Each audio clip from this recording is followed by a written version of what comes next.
supported by the cable. It's necessary to lay the cable, but when it reaches a position in the straight line diagram that we have a repeaters or BU, there's some specific way to install the BU in the bottom of the DC. Just holding the BU, not the cable. If not, you will break the cable. Then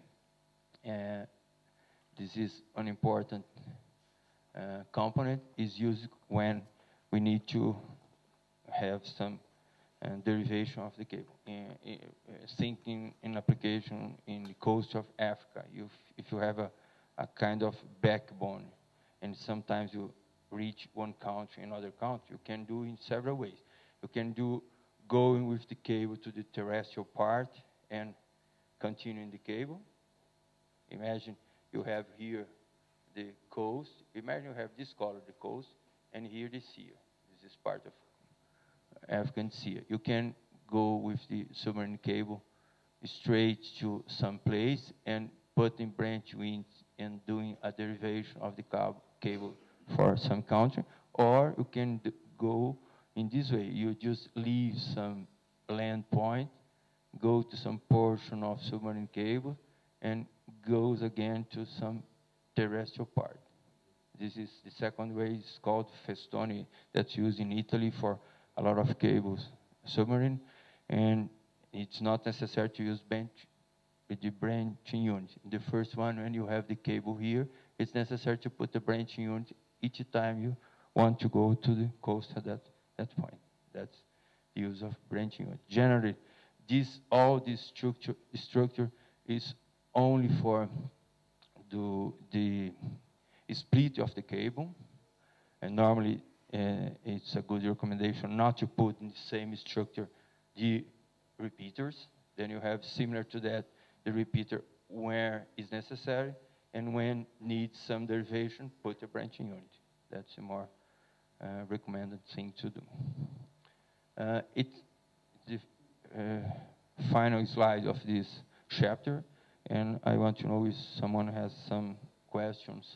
Oh, okay, there's 2 comments. Let's deal with this first.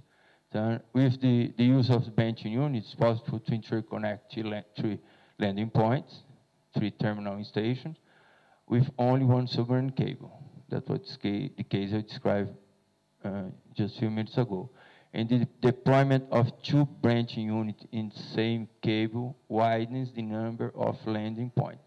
This way you can have 1 branching unit each time it's necessary to give you a derivation. And technical requirements for the branching unit housing are very similar to those to submarine repeaters housing. Okay. And I'd like to know if there's any question or comments someone want to do about any of these topics we talked before. Yes, sir. It's about the BU. Is such connection made above the water, and then the BU is descended down to the bottom? Good question. Yeah, this is part of that. When we discuss the installation of the cable, the idea is to put, in case of marinized terrestrial cable, all the cable together, sometimes 300 kilometers, with all the splice boxes, all the repeaters, and if we have, we use more, okay, in case of submarine cable, is that way. When we, in case of terrestrial marinized, normally it's up to 300 kilometers, we put together. When we have a submarine cable, especially the repeated one, the cable is divided in what they call section.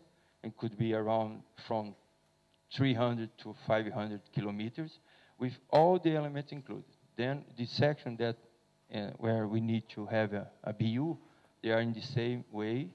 Then if it's in the middle of these 500 kilometers, then the BU is connected, the splice, it's everything done. And it's done at the manufacturer of the cable. When they move to the ship, they use 1/5 of the speed. They go slowly. And when we are putting the cable in that tank, when one of these units reach the vessel, and they stop putting the tank, they go someplace to put some support to put the BU, and continue putting the cable. After that, when they start laying the cable, they can use the part of the cable that's in the tank. When reach this position, there's a BU, they slowly again pick the BU, goes slowly to the bottom of the sear, and when it's complete, well installed in the bottom of the sear, they continue laying the cable and move the ship. Then it's a very, it needs to be a lot of care to do this, because as I said before, it's a lot of money. Imagine for just one change of speed, you do something that needs repair.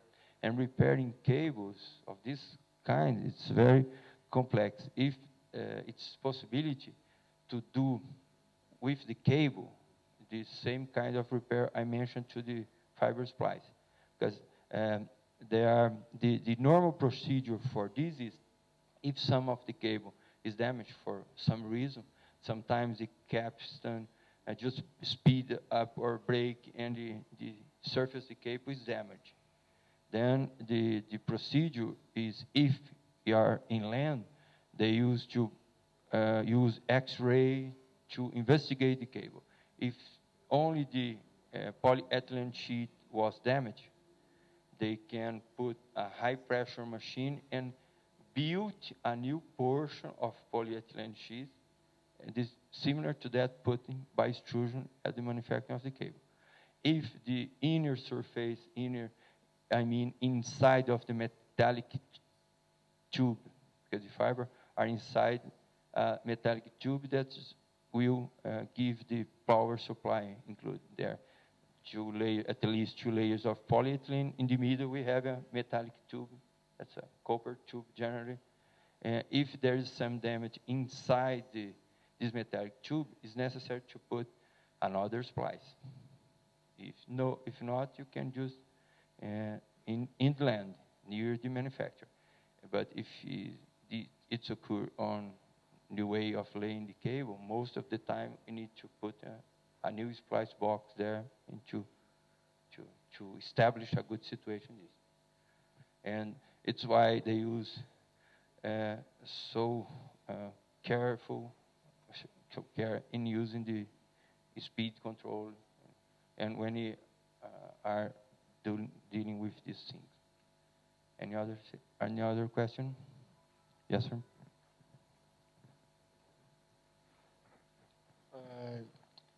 In the last part, your technical equipment for the branch unit housing are very similar to those of a submarine repeat housing.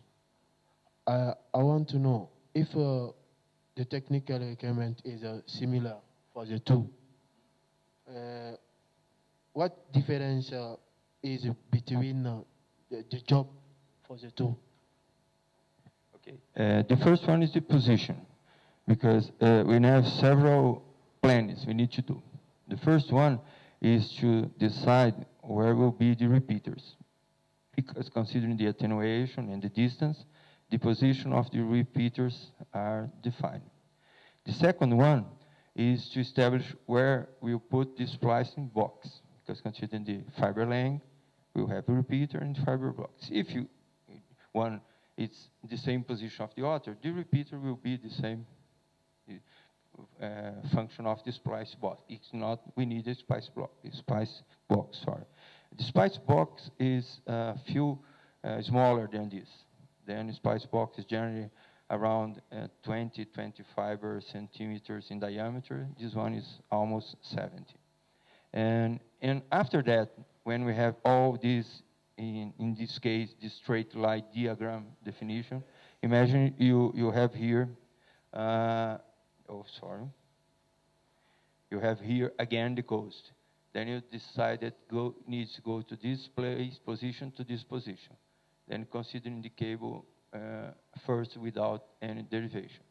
Then, and when we have the cable length, when you have the position of the repeaters, and we have the position of several splices, then we added the information that we need to go from this position to some point.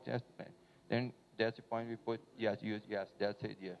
It's a kind of, it's good, what I think is good for engineer is that we always need to be a reason, but most of the time we have a reason for a lot of things. Then we think, what can I do first? What must I do first? And then it's one of the reasons. The other one is that here you have a big structure, but you just have a special splice box with one cable going into two cables going out. And then it's better sometimes to consider things like the all closure, the protection against the water, the protection against corrosion, the necessity of having this soft transition for this box to the cable. Okay, it's better to have this and keep different things separated. For example, when you are in repeaters, there is a lot of active element. There is a necessity of consider the heat is generated and so. When we are just dividing, splitting the cable, it's not necessary to care about this. Then we can use the better of each situation in each case. In some aspect, the technical requirements are very similar. When we reach other aspects, especially related to active that we have in repeaters, then there's a lot of additional conditions that we don't need to have this here. And it's one of the reasons I understood, I can figure that someone decided it's better to consider one thing, another thing, and do separately. Okay? Any other question?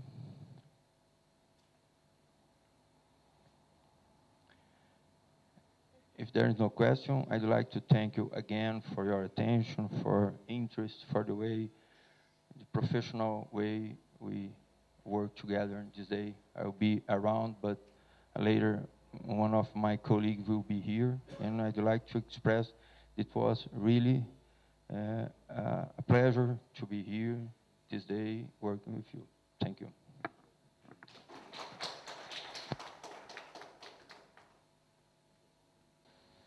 In addition, ideal variable attenuators show low insertion loss, wide attenuation range to be adjusted, and accurate mechanical or non-mechanical control of the attenuation. Now, most common attenuators are permanently installed. However, with the increasing capacity, bitrate, and transmission distances in modern dense WDM systems, more tunable attenuators are used to optimize transmission performance and to allow for more flexible reconfiguration of optical routes through a network. So more and more we see that the variable attenuators are being used.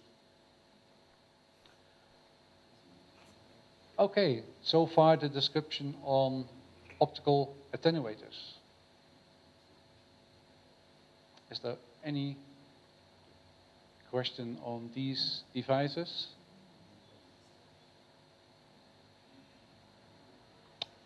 If not, I move to the last portion of my presentation. That is optical branching devices, inclusive pond splitters, and also here I make reference to recommendation L37. Now, an optical branching component, wavelength non-selective, is a passive component possessing 3 or more ports which share optical power in a predetermined fashion without any amplification, switching, or other active modulation. An example is given here. You have a branching device with M inputs and N outputs, and at least you have 3 of those in total. You can go from 2 to more than 1, more than 10 maybe, or in general from 1 to, say, how much you want to have. So all kinds of combinations can be made. Optical branching components are required when an optical signal has to be split into 2 or more fiber lines, or when several signals coming from different fiber lines and have to be mixed in a single fiber. So it can go in both directions. From one fiber you can split it to multiple fibers, but also the other way around. From multiple fiber lines it can be combined into one fiber. In general, optical branching components are dividers, combiners of transit signals.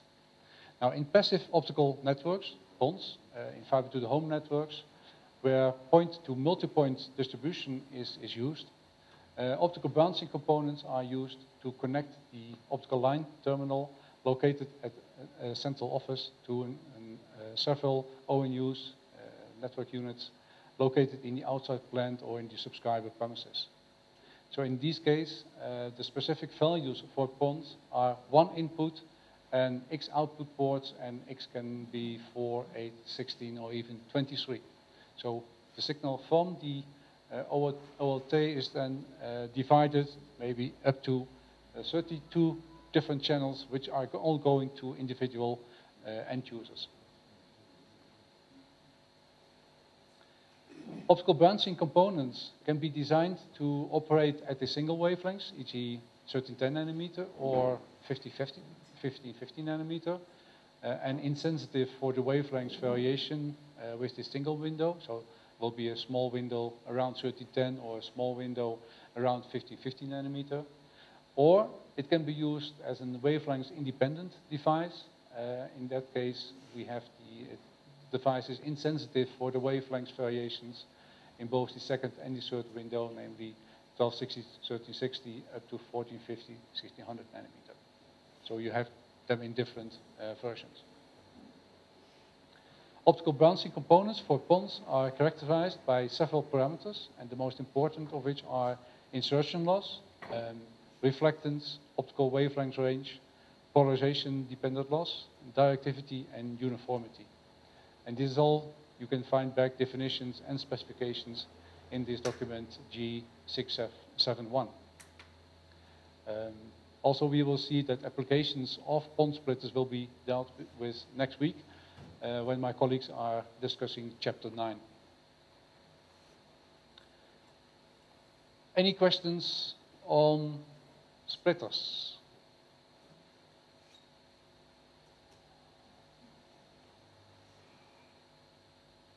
Very helpful devices also, certainly to build up optical network like PON networks. If none, I thank you for your attention. This was my last presentation. I say goodbye to you. I found it a privilege to be with you. I was honored to being asked, and I thank you for your attention. If you have any reason to contact me, you find here my email address. Thank you.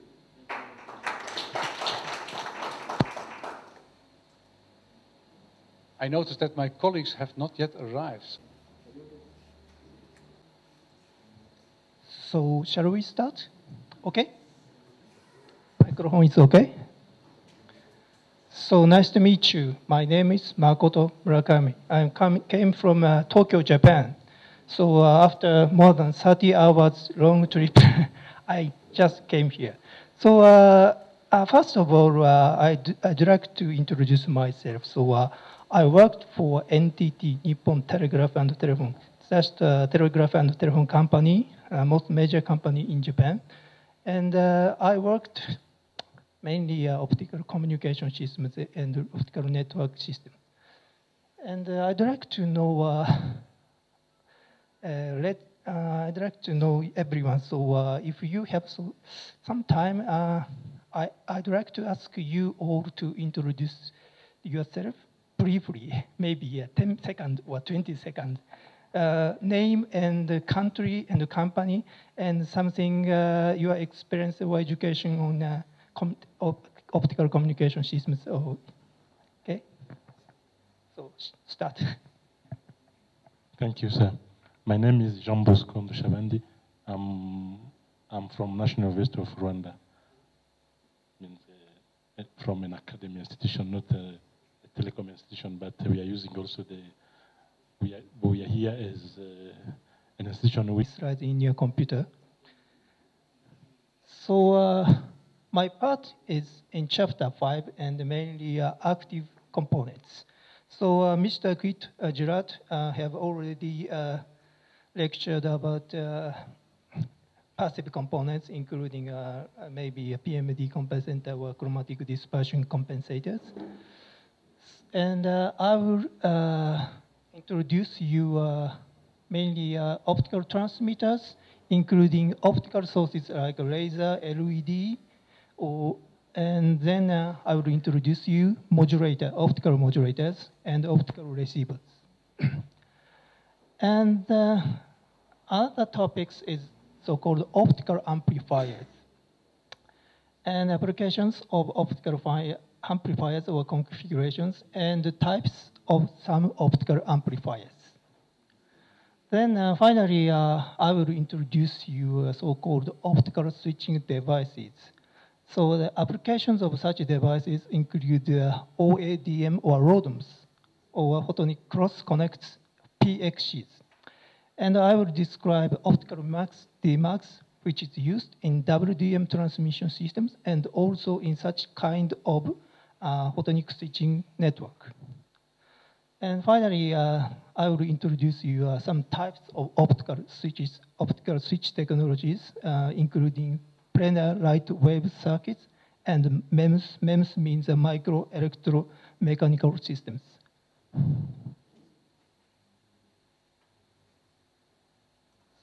Okay. So in general, optical transmission system configuration are shown here. And basically, as you know, the optical transmission systems components include transmitter, receiver. And we will sometimes use regenerator. This is just a combination of receiver and transmitter. Actually, we say EOOE, EOOE, OE. That means electrical to optical conversion and optical to electrical conversion. And with such regenerators, you can transmit optical signals so long distance. So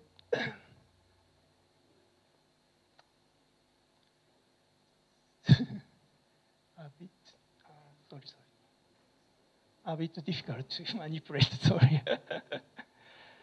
And as I said, transmitters convert an electrical input signal into optical signal. So the major components in these transmitters are the optical sources, that is laser or LED, and modulators. And in the receivers, the receiver converts an optical signal into electrical signal. The major components are the photodetectors. So regenerators extend the transmission distance, but actually this regenerator is a combination of receivers and transmitters. So that means OEO converter, sometimes said OEO converters.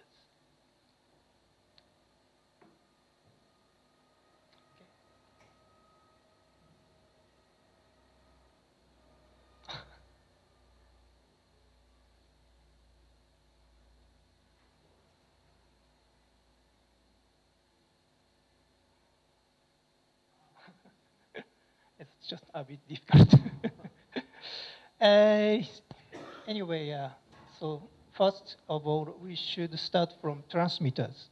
So transmitters include optical sources, mainly light-emitting diodes, LEDs, and semiconductor lasers. We say sometimes LD, laser diode. And the modulators, we say a direct modulation of LD. Actually, laser diode itself acts as a modulator. And we also have external modulators. External modulator is just for only modulation, not emit laser light. And this is type of modulator include EA, electro absorption type, or Mach tensor interferometer. That's a lithium niobate O3 devices. And the requirements for those devices is, of course, compact size, small emissive area compatible with fiber core dimensions. This is to achieve a highly efficient coupling to the optical fiber. And of course, higher efficiency and good reliability. And those devices have to cover correct range of wavelengths for optical transmission of the signal. So first, I'd like to start with this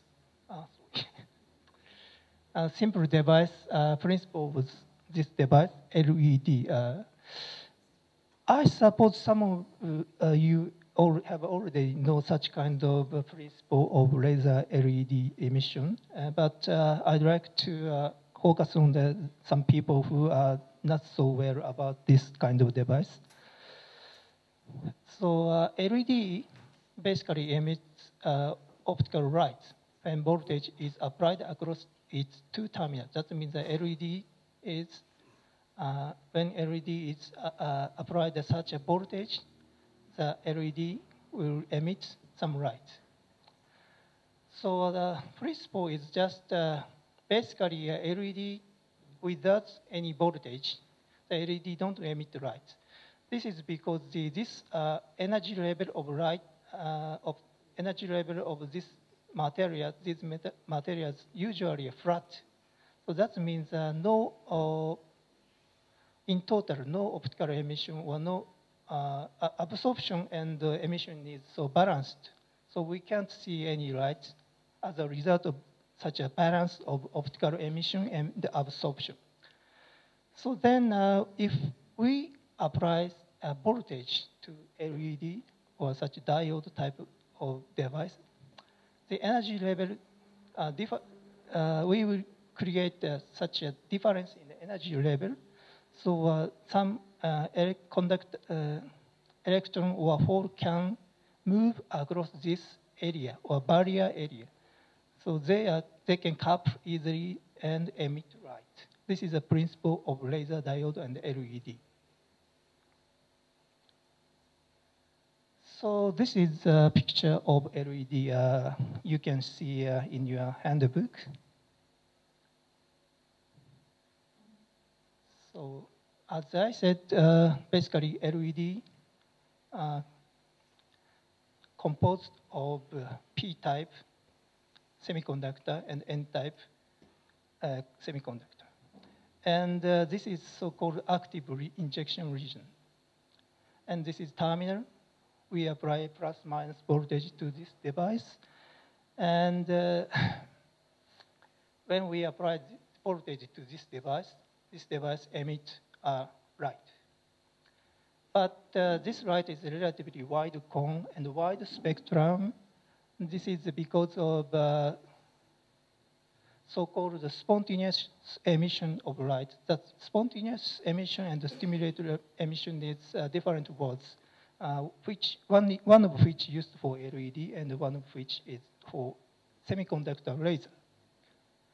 So the characteristics of such LEDs are just lower coupling of intensity generated power into optical fiber. That means this cone is so wide, and it's difficult to couple this wide range of light into a small area of core of optical fiber.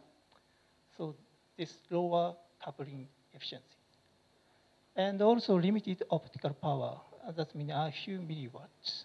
In some cases, we have so large power, high power LED, but normally we don't have so strongest power.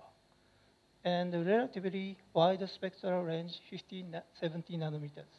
That means we don't have any mechanism to confine light to a region of spectral regions, narrow spectral region. So we don't have such mechanism. So just this device emits so wide range, so broad spectrum light. And as the spectrum is so wide, this kind of device is not good for high-speed transmission because the distance distance bitrate product is limited by fiber dispersion. Fiber dispersion, you, chapter 1 or chapter 2, you have learned fiber dispersion. And so applications of this device is just used for low-cost applications with data transmission to bit rates of 100 megabits or less, and distance is over a few kilometers, maybe LAN or very limited small area but cheaper device.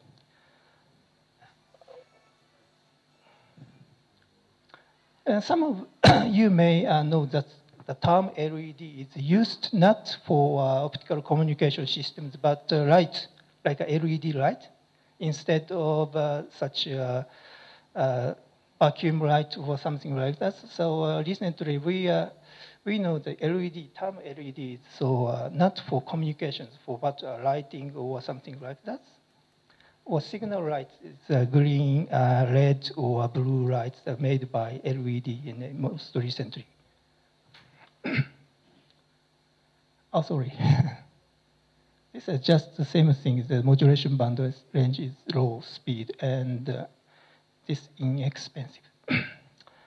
And the next one is semiconductor laser diode, so-called LDs.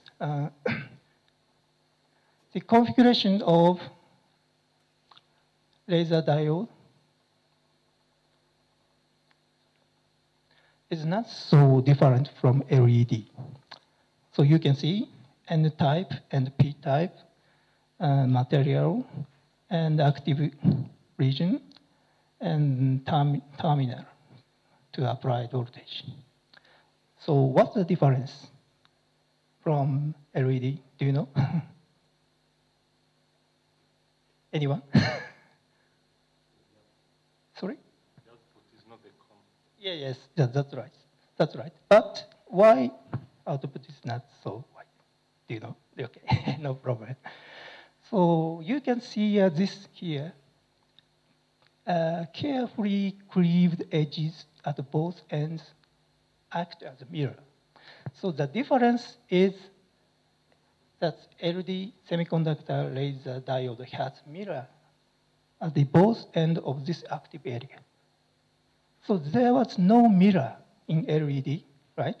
So LED emits a wide range of spectrum light and wide cone of light, but LED, in the case of LED, the light is confined by the mirror. Due to the mirror, the spectrum has to be confined in a narrow range, and also the cone of optical space optical beam is so confined. So let's see. As you know, this is laser diodes. So you can see very small area spot of light. But if this is LED, what happens? You don't see such a clear spot of light, but just a broad spectrum. Where is the light? just bright. Yeah. So main characteristics of LEDs or semiconductors were in general lasers. So LED is based on light generation through stimulated emission. As I said in LED type, I say spontaneous emission. Spontaneous emission means that light is freely emitted by this device. So no restriction, just emits light. But this case, a stimulated emission is so-called you may know what means this laser. Light amplification by stimulated emission of radiation. Do you understand the meaning? No? Not yet? Not much? Okay. This is just light. You can understand. Amplification, you know. By stimulated emission of radiation. This is stimulated emission is quite different from a spontaneous emission. Spontaneous emission means that so light is naturally freely emitted from the device, but stimulated emission means that the light is emitted only the limited condition, under the limited conditions. So, for example, a spontaneous emission is a free time, like that. You will go outside, you will sleep, you will read a book anytime you want, the spontaneous action. But stimulated emission is something that you are forced to do something. So let's stand up, or let's walk in line, or you will be still aligned. So stimulated means that's forced something. So you are not free. You are not freely go out somewhere. Just you have to be obey some order, or like an army or army march. So such stimulated emission means just very, very restricted nature of light. And this laser characteristics means relatively narrow angular spread of the output beam that you see now, this laser beam. Very narrow angular spread. So you can see this clear spot, even maybe 5 or 6 meters far from this light source. And high power coupling efficiency in single mode fiber, that means that really this spot is very narrow, so effectively coupled to the single mode fiber's core. So emission of high power, this is just development of fabrication of such kind of devices. So relatively narrow spectral width and useful for operation at high bit rates. That means relatively narrow spectral width means that's robust for fiber dispersion. Okay? And the possibility to be directly modulated higher frequency up to 2.5. This is actually 2.5 gigahertz. That's such kind of device is often used for direct modulation to carry optical signals. But higher cost and technology complexity, that's you may understand that we have to make a mirror in this area. So difficult. The types of semiconductor lasers. So the first, most simple one is fabric parallel laser. Fabric parallel laser means that the light in several longitudinal modes. Actually, this is not a single mode laser, just multi-mode, multi-longitudinal mode lasers. That means so this laser LEDs has so multiple mode in spectrum, not single mode. And each mode propagates inside the fiber at a slightly different speed. That means this type of light will be affected by fiber dispersion. So, but BL product, BL means bit rate length product. It's below 10 G kilometers for systems operating near 1.55 micrometers region. So the next one is distributed feedback semiconductor lasers. So fabric parallel is the name of a man. I don't know. They are maybe somewhere in Europe. Maybe not African people. Guys, Fabry Perot, Mr. Fabry and Fabry Perot, yes. And distributed feedback laser, DFB. You will often hear this name, DFB laser, in the module. This is most commonly used lasers nowadays, distributed feedback laser. So distributed feedback lasers has a only single longitudinal mode, only one mode of spectrum. But technology complex, but bit rates are 2.5 G or even more. This means that just direct modulation or as a light source. So DFB laser structure is shown here. What's the difference? Do you see?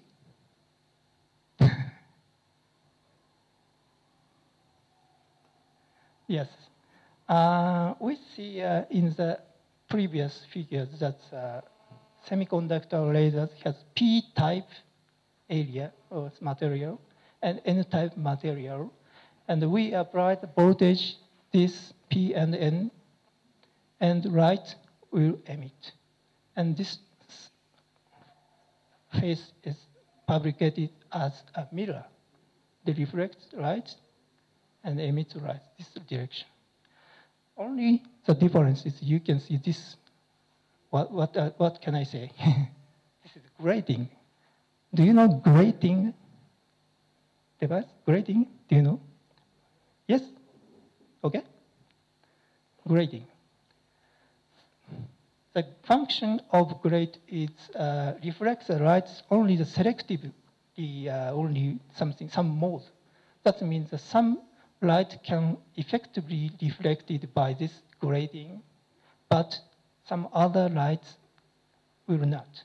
So only one single mode light can be effectively amplified here selectively. So we can get single longitudinal mode by this DFB laser. Okay, I see. And next one is multi-section DFB laser.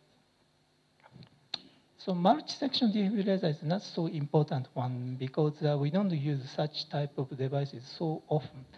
Only for tunability, it's great for almost continuously over a large range of wavelengths, 35 to 40 nanometers. Actually, multi-section means that the electrode is divided into multiple areas. And you can change current or separately applied voltage to some or 3 or 2 or area divided. And you can apply the voltage. And the good tunability of light. So the final one is, sorry.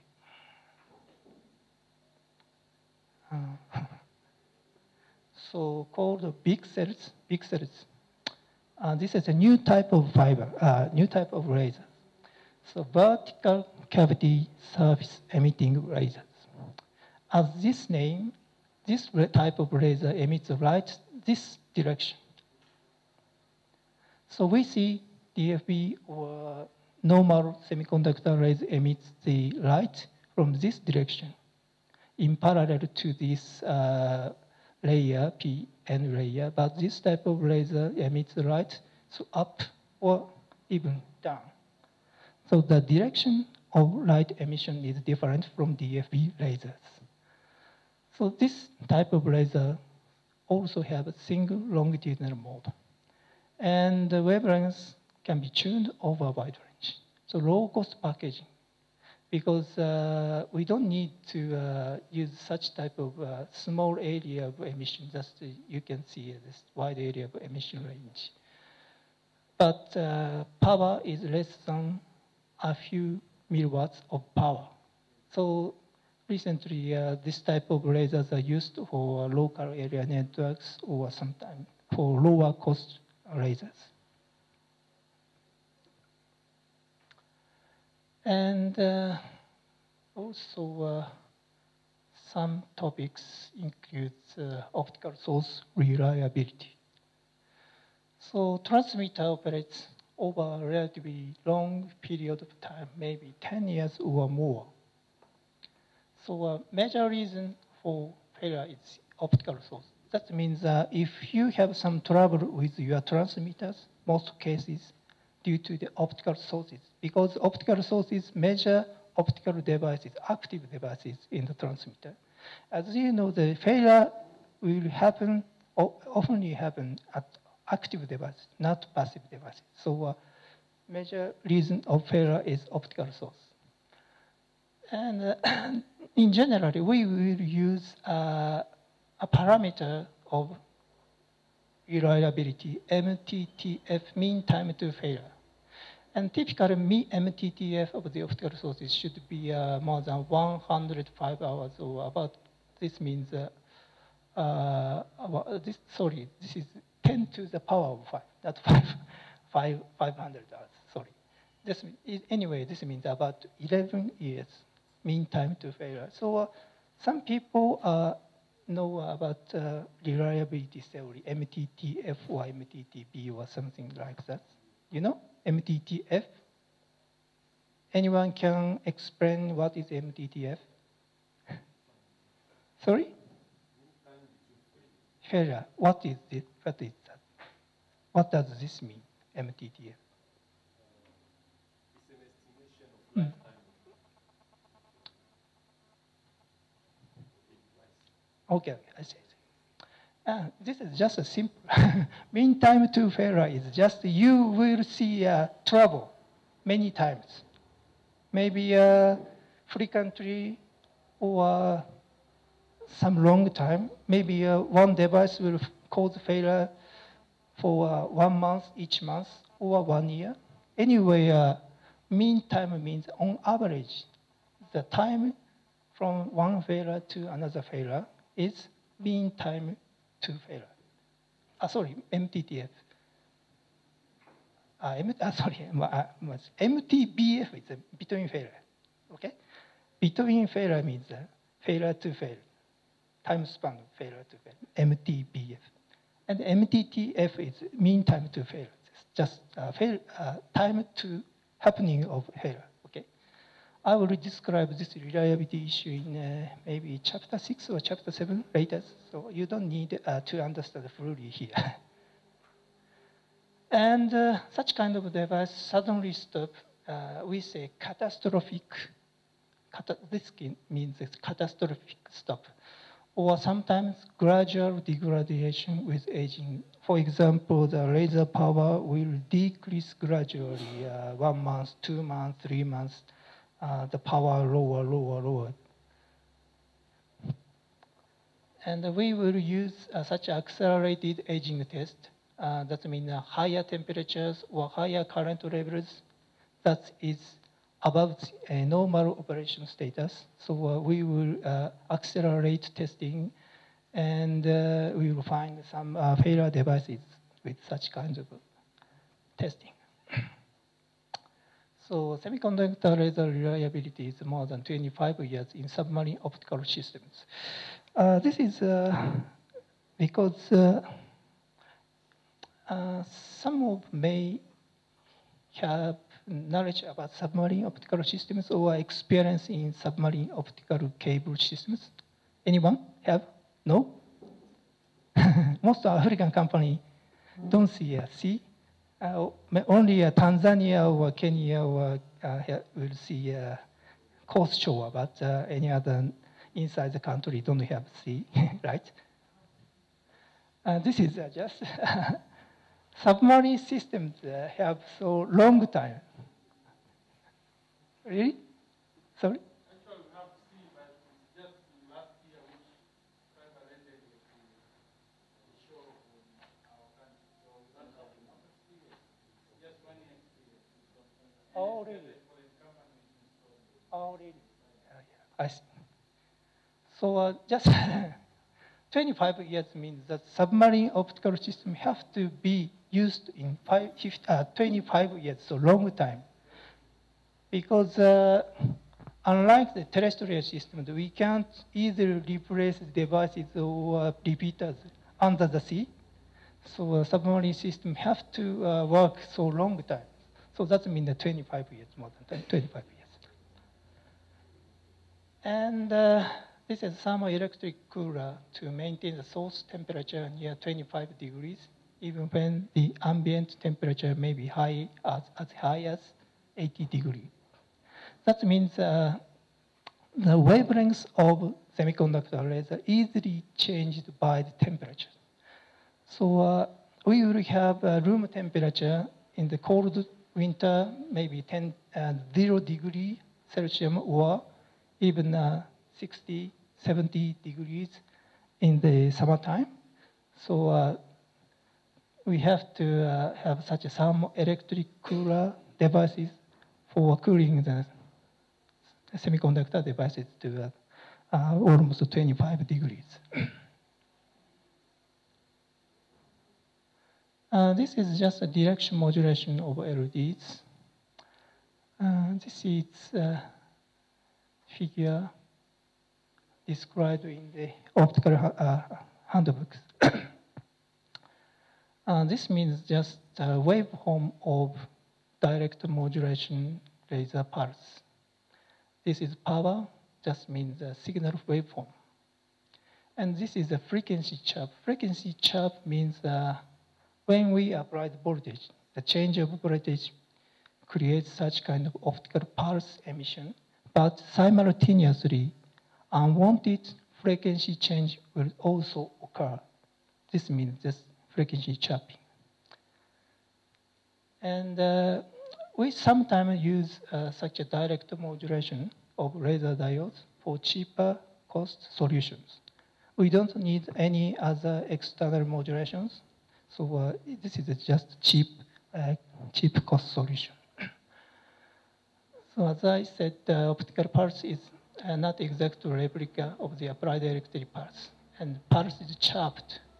Just frequency will change as applied voltage. So, and this change of frequency means broader spectrum increase. That means dispersion impairment is not negligible. So this kind of direct modulation technique will be used. So short range of distances like 100 kilometers and lower bit rates at 2.5 G in 1.55 micrometers regions.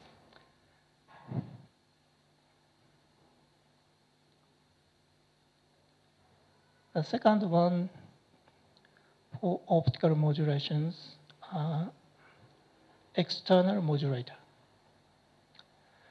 So external modulation means, sorry. External modulation means that we will use LED laser diodes for only optical source. And we will use another device such as external modulator for modulation of optical signal. We have rain. It could be cooler. So characteristics and applications. Just I said, direct modulation of LEDs has chirping, frequency change of spectrum. So in this device, no such chirp generation. Yeah. So that means this kind of device is useful for higher bit rate signal transmission and longer distance transmission. And the electro-absorption modulator and lithium niobate modulator, I showed two types of modulator. This electro-absorption modulator is simply when we apply the voltage to this kind of devices, this kind of device absorbs optical light. So that means that optical off. And when we don't apply the voltage, so this device don't absorb light power. So the light power transparently through this device. So this is the on state. So we can create on and off of light by applying the voltage to this kind of devices. So good extinction ratio, 20 dB, more than 20 dB. And semiconductor material, as this device is semiconductor material, that is easily integrated on the same chip as other devices, like optical source, semiconductor lasers. So easy to integrate to other semiconductor devices.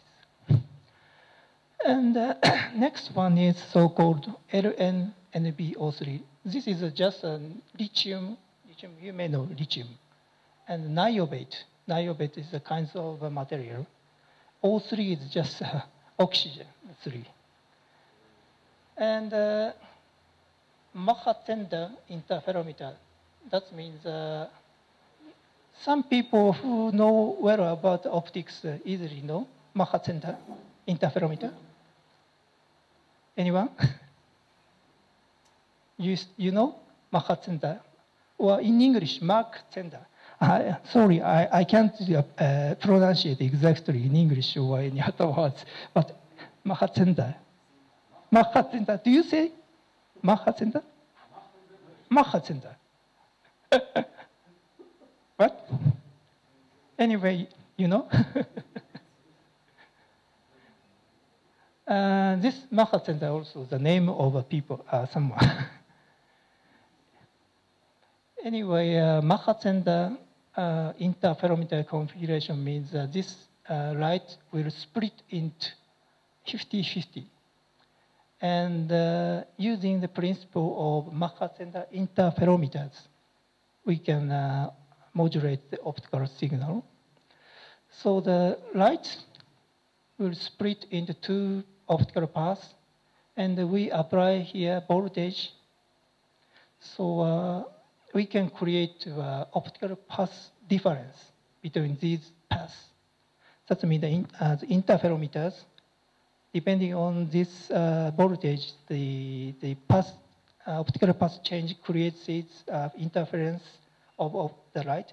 After the interference of the light will be stronger or weaker. That means on or on-off type. And this on-off ratio is in excess of 10 dB. Because of some crosstalk between these two paths, maybe 10 dB or so they normally used. And modulation bandwidth is about 75 gigahertz or more. So this is for good device for higher speed modulation, higher speed transmission. So system bit rates 10G, 40G. We will use such kind of high speed transmission systems. This is just a principle of Mach-Zehnder interferometer. Sorry.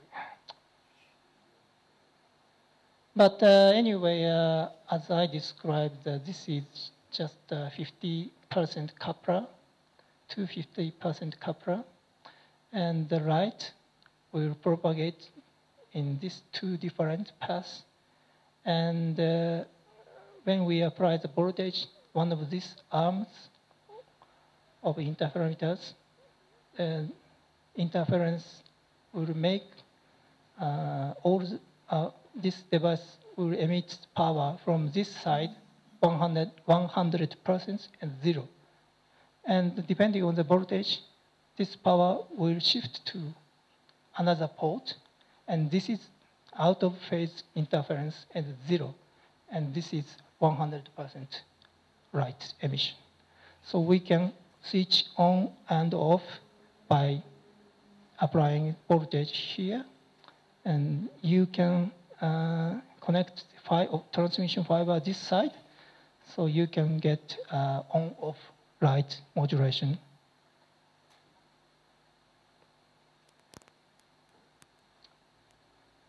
So the next topic is receiver.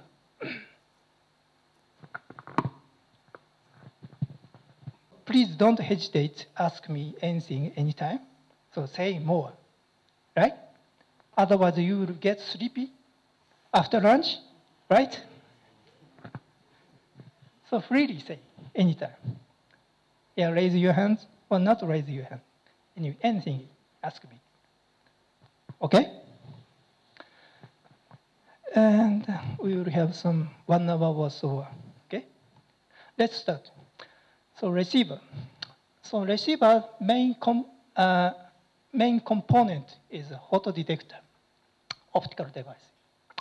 So that converts light into electricity through the photodetector, photocurrent effect. That's you will receive optical signal here, and this pin or APD photodetector changes the optical signal to electrical signal.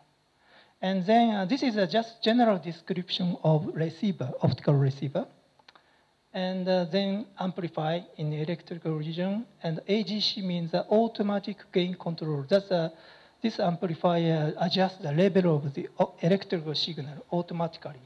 Even this detected power is low or high, this AGC amplifier keeps the level of the electrical signal.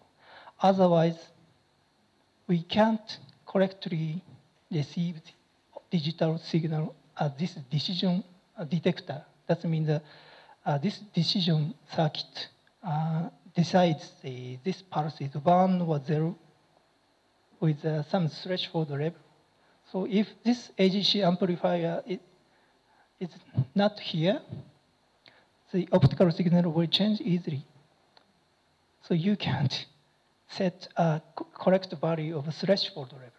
We need a threshold level to detect a digital signal to find this pulse is 1 or 0 or 1 or 0.